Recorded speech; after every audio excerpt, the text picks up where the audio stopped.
Muito bem, tá gravando sim, sejam todos bem-vindos a esse canal. Hoje eu vou iniciar uma playlist nova com vocês.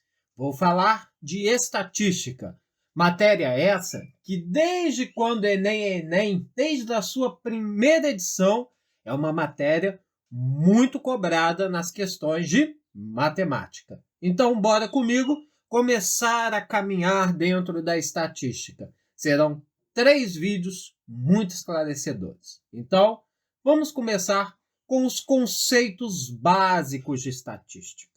Gente, estatística é uma área da matemática que tem como finalidade coletar, organizar, representar, analisar, interpretar dados com o objetivo de fornecer informações sobre o conjunto do qual os dados foram extraídos.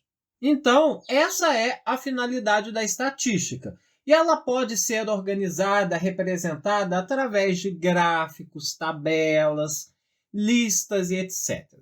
Bom, primeira coisa que nós precisamos entender é o que é a população. Gente, a população é o conjunto de elementos. Por exemplo, o número de pessoas de uma cidade.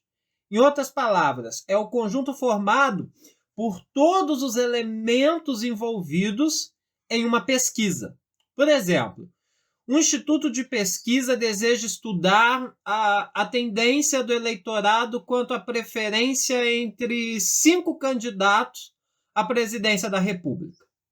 A população seria o conjunto de todos os eleitores brasileiros. Já a amostra é a parte representativa de uma população, ou seja, é um subconjunto da população estatística. Por exemplo, na pesquisa sobre a intenção de votos para presidente da República foram ouvidos 1.000 eleitores. Esse grupo de 1.000 eleitores, esse grupo de 1.000 pessoas é a amostra de estudo. E qual seria a população? A população seria o total de pessoas existentes. A amostra é o total objeto de estudo. Beleza?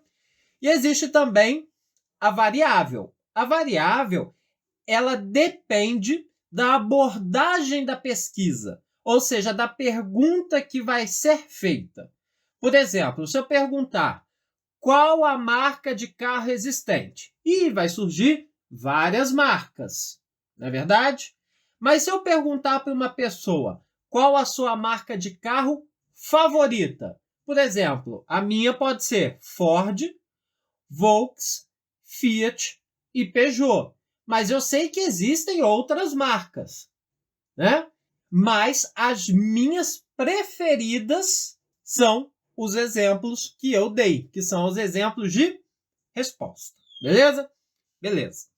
Outra coisa importante é a minha frequência absoluta, que é o número de vezes que um determinado valor, que uma determinada variável aparece como resposta. Beleza? E a minha frequência relativa? A minha frequência relativa, ela é a razão entre a frequência absoluta de cada variável e o somatório das frequências absolutas.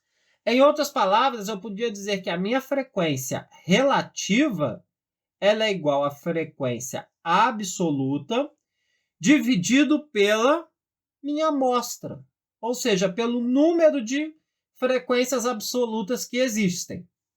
Vamos fazer alguns exemplos para que a gente possa ir desmistificando cada um desses conceitos? Vamos sim. Vamos com calma, fazendo eles. Se ficar dúvida, pausa o vídeo, volta de novo. Já deixa o gostei aqui no vídeo também e já compartilha ele por aí. E se não é inscrito, se inscreve no canal.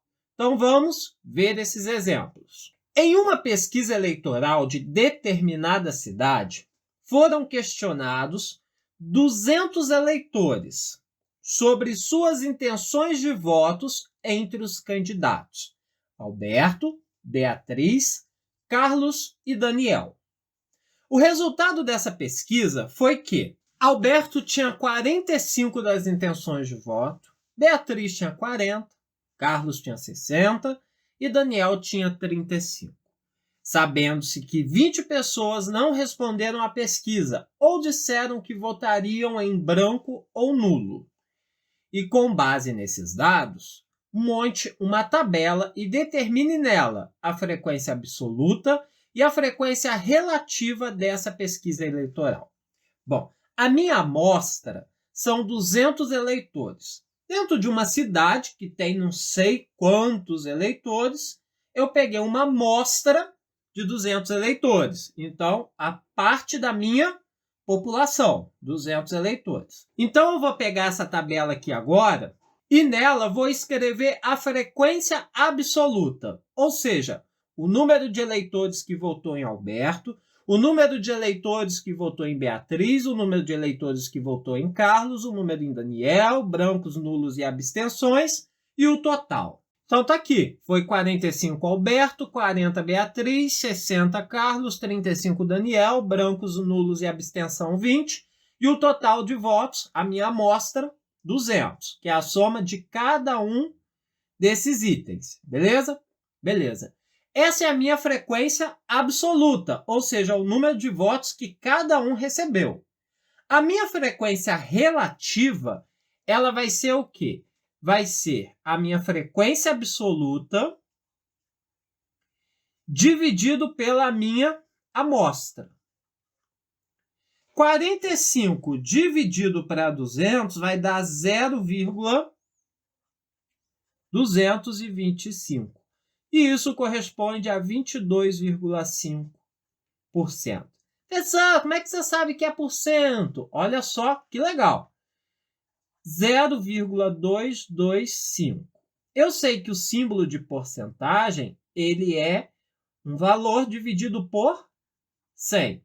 Se esse valor dividido por 100 deu 0,225, eu multipliquei cruzado. Então, o x ficou igual a 22,5%. Então, sempre que eu tiver um decimal, quiser passar para porcentagem, multiplico por 100. Sempre que eu tiver uma porcentagem, quiser passar para decimal, divido por 100. Simples assim, beleza? Beleza. A frequência relativa da Beatriz vai ser os 40 votos dela, que é a minha frequência absoluta, dividido para 200. 4 dividido para 20 vai dar 0,2. 0,2 é a mesma coisa que 20%. Carlos, frequência absoluta, 60 dividido para 200. 6 dividido para 20 vai dar 0,3. 0,3 é a mesma coisa que 30%. 35, que foi a frequência absoluta do Daniel, dividido por 200, vai dar 0,175. Multiplicando por 100, eu vou ter 17,5%. 20 dividido para 200, 20 que é a frequência absoluta de brancos e nulos, 2 dividido para 20 vai dar 0,1, que é a mesma coisa que 10%. Quero saber se eu fiz todas as porcentagens certinhas? Se a soma de todas as frequências tem que dar a minha amostra, que era 200, a soma de todas as frequências relativas tem que dar um total de 100%. E realmente, 22,5 mais 20, mais 30, mais 17,5, mais 10 vai dar 100%. Beleza? Beleza.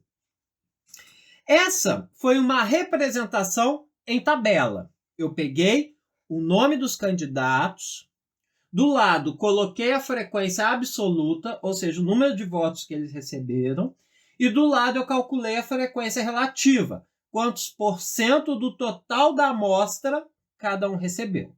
Agora eu vou trazer para vocês algumas outras representações, que no caso são as representações gráficas. Você que está dentro de estatística, você já tem um conceito, um conhecimento de análise de gráficos. Então, fica tranquilo em entender isso que eu vou mostrar. Eu tenho aqui um gráfico de colunas, na qual eu relacionei as intenções de votos, ou seja, o número de votos que cada candidato poderia receber, ou seja, a minha frequência absoluta, e o nome de cada candidato, e o branco, nulo e abstenção. O Alberto, 45 das intenções. A Beatriz, 40 das intenções. O Carlos, 60 das intenções. O Daniel, 35. Brancos e nulos, 20. Uma outra forma de se representar seria o gráfico de pizza. Olha só, tá aqui, ó. Intenção de votos, só que o gráfico de pizza, se vocês observarem, ele está em porcentagem, ou seja, eu utilizei aqui a minha frequência relativa, e ele está separado por cor. Olha lá, ó, brancos e nulos e abstenção foi 10%, Alberto 22,5%, Beatriz 20%, Carlos 30%, Daniel 17,5%.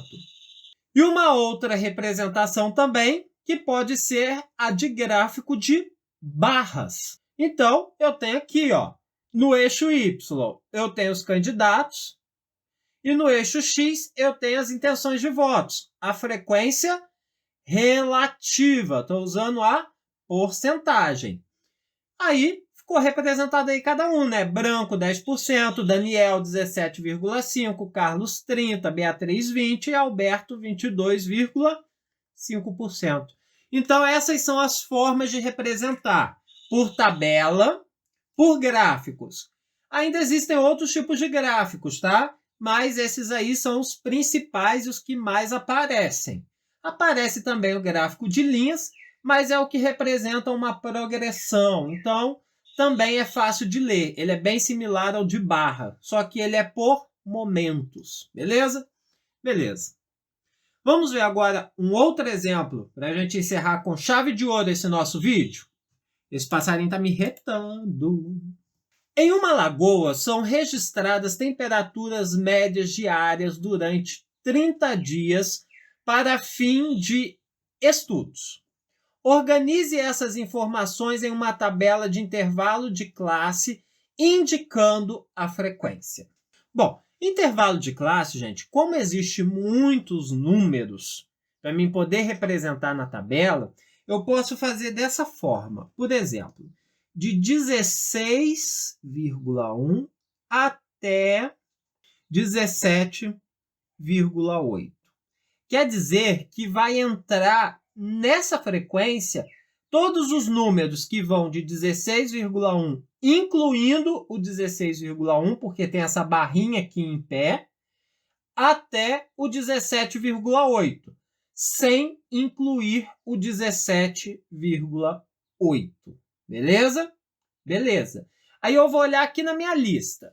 Do 16,1 até o 17,8, eu tenho 1, eu tenho 2, eu tenho 3 e só. Então, a minha frequência são 3. Ou seja, existe 3 números entre 16,1 e 17,8, sem contar o 17,8, nessa sequência que me foi dada. Aí, por exemplo, um outro intervalo eu posso pôr de 17,8, contando ele, até o 19,5. Uma outra representação que vocês podem encontrar também é assim, ó, 17,8 a 19,5. É a mesma coisa, tá? Vocês podem encontrar uma representação ou outra.